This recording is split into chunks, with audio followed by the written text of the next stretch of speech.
Hi friends, welcome to Harmony Hills Home and Garden. I'm Jenny and we live and garden in Baltimore, Maryland, Zone 7. Today I am going to make decisions about where to plant these hydrangeas that I asked you about last week. I asked you to vote on planting place options, and actually the vote was split. We had a lot of votes going either way and some suggestions for doing something else besides the options that I had planned on. So come with me today and let's get these hydrangeas placed and planted. Might be a little bit of a hydrangea domino situation today. So let's get going. I have 5 Let's Dance Rave hydrangeas that are currently in pots. I've got one of them right here, another one of them right there, and then there's one, is that one? Yep, there's one, and I've put one down behind the rose arbor already. I was thinking about having them lining down the back of the planting beds there that we just had made. Many of you said that wasn't a good idea for design reasons, and I agree with you. And then I was thinking about putting all 3 of them down along the back of the lowest planting bed. And some of you said that wasn't a good idea because of reasons, and I agree with you there too. So I've decided I'm not putting any of the hydrangeas into these 3 terraced beds. I'm trying to save these beds for vegetables or sun-loving plants that I haven't been able to grow in other spaces in our garden due to lack of sun. So these hydrangeas, they want to be in sun or part shade. The fact that they can handle part shade, and they have been handling part shade in their pots for the last 2 growing seasons, tells me I don't need to give up my valuable full sun real estate. Actually, it's not even full sun real estate. It's just as full as it gets in the backyard. So I'm not going to be putting any of them into the 3 terraced beds. I will be putting one on either side of the stone steps that go up into the upper patio. Let's take a closer look. Here we go. We're in the middle of the day. Sorry about the harsh sun. So we just had these steps put in that take you from this lower area of the backyard up into the patio. This is the patio that we've had for 7 or 8 years now. And this is where we have our meals, and we sit and gather for, cocktails with friends or happy hours or whatever. This is where we do our eating. And so we're going to continue to use this for eating and drinking. That sounds like we drink a lot, but we don't. And so these stones are new. It used to be just a hill of mulch and no edge here. Now that we have the wall, we've got it raised up about 1 foot. And I'm going to put one of the Let's Dance Raves on either side of those steps. Now these shrubs get to be about 3 to 4 feet tall and wide at maturity. The ones that are right here are, they've been in pots for 2 seasons so far. And these were little babies that had split off of the mama plants last year. So these are not quite full grown. And so they have a little bit more growth to do. But I think flanking these steps is going to be a nice place. I will be putting them at least as far off as they are sitting right now. This one probably will go more to the left, and that way when they are mature, they're not impeding the walkway here. Now these are the original, this is 2 of the 3 original Let's Dance Rave hydrangeas that I had. I had them in the ground, and I had to pull them up out of the ground and put them into pots last year because the black walnuts were poisoning them. So they've been in pots for 2 growing seasons. They stay in the pots all winter long because we're in zone 7 and they're hardy down to zone 5 or 4. So they do just fine in the pots all winter long, but I do want to plant them into the ground. And I was thinking about putting them in these locations, but I've decided instead that we're going to be putting them down here into more of a mixed border situation. This is a part shade border at best. I'm going to put one of them right here underneath the Chinese snowball viburnum, beside the blue points juniper, and behind the loropetalum and the azalea, kind of tucked right in here. It'll be a nice little shady, part shady nook behind the rose arbor. I think it'll look really nice right there. I do have the Twist and Shout that I love so much right here, and they are similar colors, and the this Twist and Shout is a lace cap, and the Let's Dance Rave is a pom-pom or mop head, but they have similar colors throughout the summer, so I think it'll be nice to have those near each other. Now the place for the other 2, I think they're going to go back into this garden somewhere. It's looking a little mangy right now. I have 1, 2, 3 Furman's Red Autumn Sages, which I absolutely love the color, and I didn't ever think I would, but I love it. It's kind of a red that's got a lot of purple in it, and I think it goes great with other more vibrantly colored purple things. I have 1, 2, 3 denim and lace Russian sages, and they do not get enough sun here. These need to move out, and I would like to move out the Furman's Red Autumn Sages as well, which is going to leave me a lot of room in here. So I think I'm going to put one of the Let's Dance Rave hydrangeas right here, and maybe the other one will go on this side right over here. This is a Proudberry Coralberry, and I don't think it gets enough sun to really put on as many berries as it could if it were getting more sun. So this probably is going to move out. These Furman's Red Autumn Sages will definitely move out, and maybe I'll put the other Let's Dance Rave right there. But I'll definitely be putting one of them kind of over in this area right here. And so that means some dominoes with regard to the plants that are in here. I have in mind where I want to put them instead of where they are right now. This is going to be a lot of digging up and moving and making room and then digging up again and so forth to get these hydrangeas placed. But I think I have a plan that will work. Let's Dance Rave hydrangeas are a wonderful type of hydrangea. These are macrophylla ones, but they are reblooming. So if you deadhead the first blooms of the year, they'll put out new growth and bloom on the new growth as well. So they bloom on old and new wood. They have beautiful green leaves with lovely red stems, especially in the veining in the leaves. I think it's just so pretty. It really adds a lot to the enjoyment of the plant because it peeks through and shows and echoes the flower color. Now these are early fall flowers. In the summer, they're kind of a rich pinkish purple. They do change tone based on your pH of your soil. So right now we're getting pink and rosy colored flowers. I think that if you have a different pH, then it'll bend more toward purple or blue. The soil here is pretty well clay soil. It has had amendments added to it over the last few years, so there is quite a bit of organic matter in here, but I'm going to be adding more compost to the planting hole, and I'm also going to be using Biotone starter fertilizer to get the roots off to a good start. I'm going to dig the hole. Now this pot looks big, but the soil really is only up to here, so I don't need a hugely deep hole. I just need it deep enough to plant up to this level in the soil.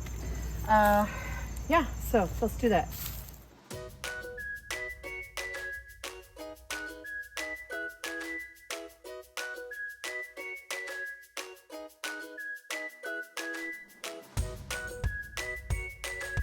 I found an allium bulb, so I'm going to replant that later.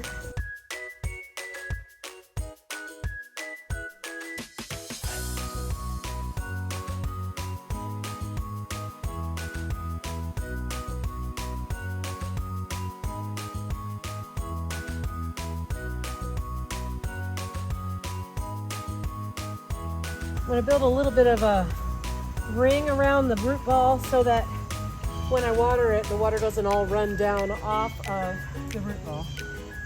Instead, it stays and soaks in around the root ball. Like a little donut ring there.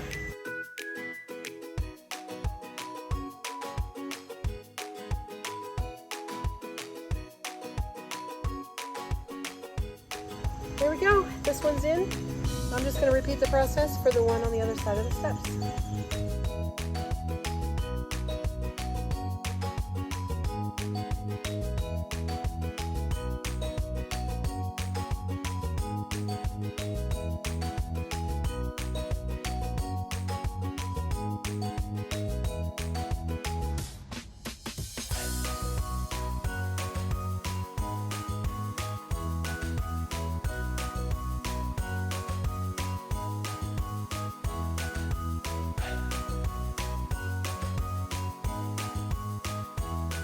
So this one is in the ground, and again I made a ring around it so that when I water, the water will not just run down the hill.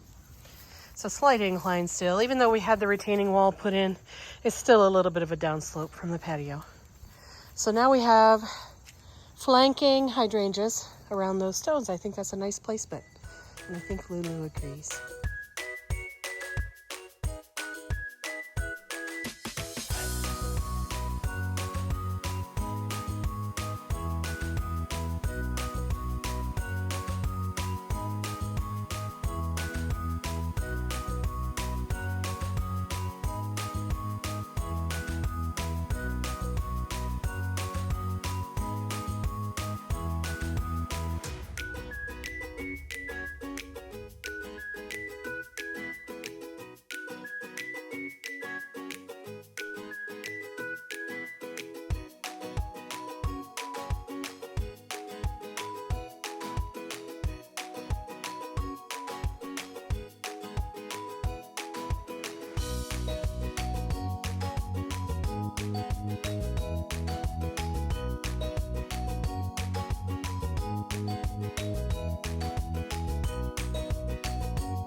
I have 3 of the red Furman's red sage that I pulled out from down behind the rose arbor. And I'm going to be planting them along the rock wall up here. And I have a 4th one that is the same plant. I just bought it this year. It's still in its quart, or I guess a gallon-sized container. So this is the size that these were last year when I planted them last, I think it was in the springtime in 2021, I think. And so you can see they've grown very nicely into a small woody shrub. And I'm going to be putting them across the center of this bed, which means I think I'm going to have to remove the hostas that are on the upward side of this bed so that when I put these into the center, the hostas aren't crowding them. So I'm going to try to fit 4 of them in here, and then I'm going to be putting at least 5 of these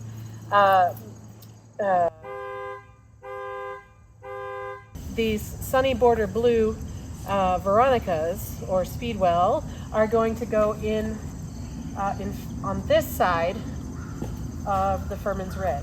And I think that color combo is going to be very sweet, and it just means some work. Not afraid of a little hard work.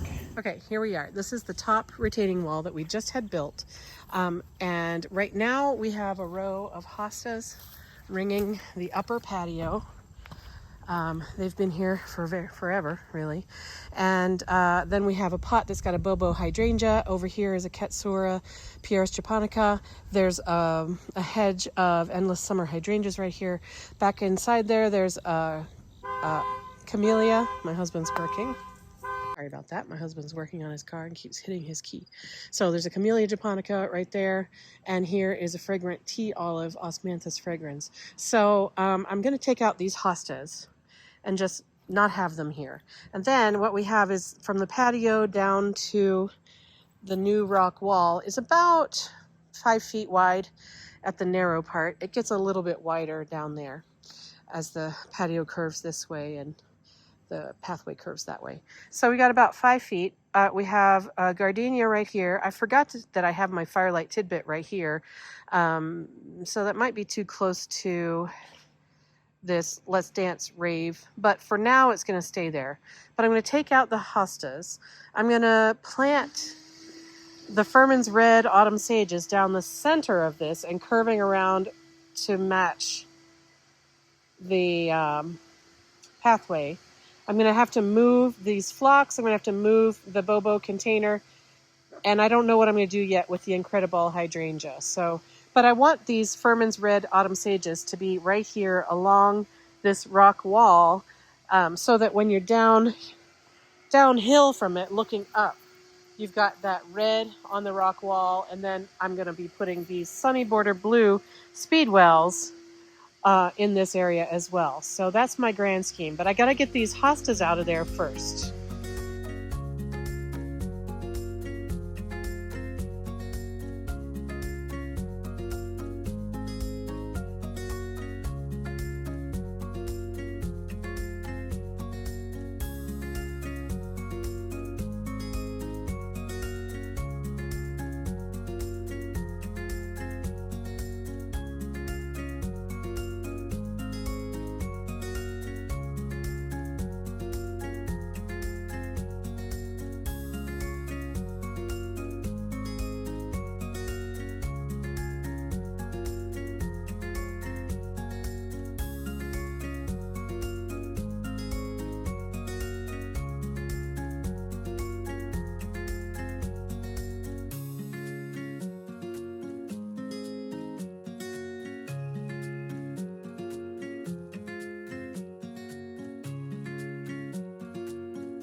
That's a lot of hosta right there.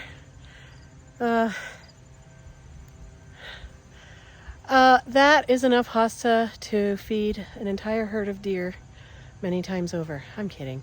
But these are the hosta lancifolia that I have so many places around the garden.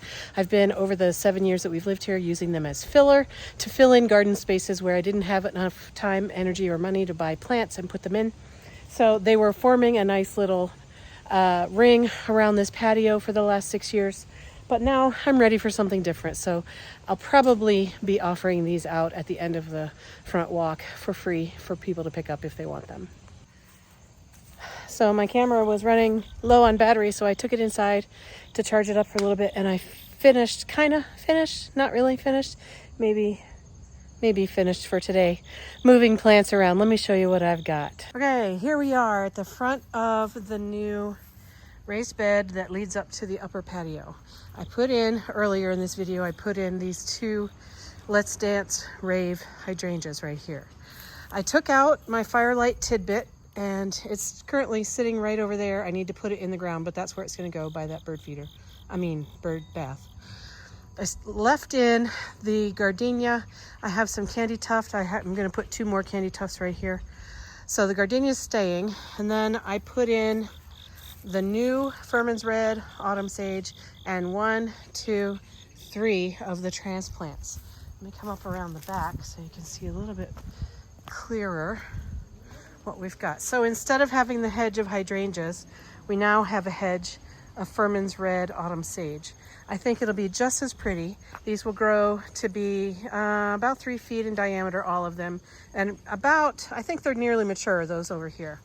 So what is that, 2.5, 3 feet tall? Almost 3 feet tall. And these are transplanted in the middle of their blooming cycle, so they started to droop and stuff. But the hummingbirds absolutely love these flowers. I was watching the hummingbirds on them earlier today before I transplanted them, so I know that the hummingbirds will really enjoy having them up here.